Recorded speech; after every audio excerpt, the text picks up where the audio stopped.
Everyone's always talking about how we need to work together to make things better, but it hardly ever seems to work out that way, right?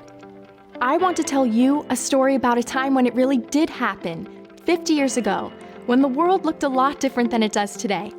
It started right here, in a real supermarket in the real world.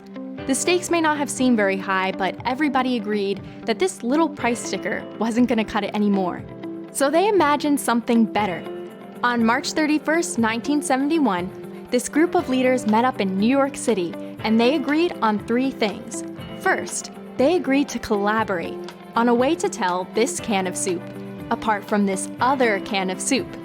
They called it a Global Trade Item Number, or GTIN for short. Second, they agreed to think big. They knew the creation of this number was just the beginning. Lastly, they agreed to innovate. They decided to continue working together on a barcode that would make everybody happy. Today, we expect so much more information about the things we buy. We need to be able to identify a product not just among other options on the shelf, but among every other product in the world, from a store you can carry in the palm of your hand.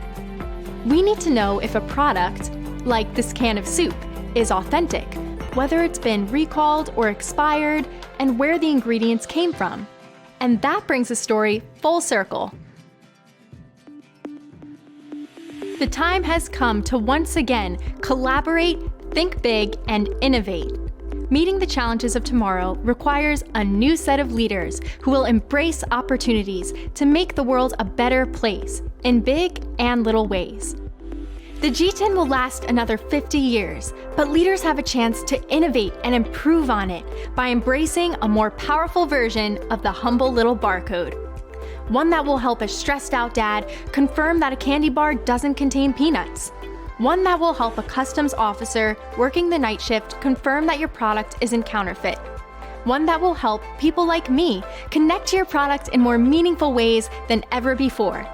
And yes, one that will still go beep at the checkout counter. Getting this right is the challenge of a generation. The next 50 years begins today.